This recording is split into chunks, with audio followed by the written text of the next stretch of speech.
Caterpillar on the daily chart, series of higher highs and higher lows, currently trading up above this 200 moving average on the daily chart.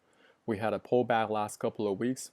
Looking at the history of this chart, identifying a three-price relationship right around 358 and some change. I like to see Caterpillar hold this area and provide a bounce. On the hourly chart, price is currently trading below the 200 moving average. What you can do is set yourself an alert to make sure price can push back up above that 200 on the hourly chart. If that happens, not financial advice, then consider positioning going long, but you still need to set your stop loss below this pivot low.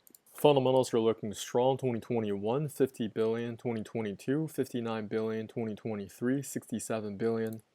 We do have that steady increasing top line revenue and the company is profitable. This is also a dividend paying stock. They pay $1.41 every quarter.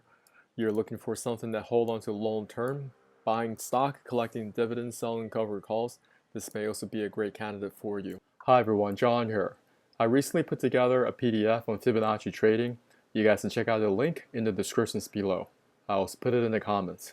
Have you subscribed to our YouTube channel? We go over setups and cryptocurrencies as well as US equities to help you grow your account. Subscribe now and hit that notification button. We look to hearing from you in the comments area.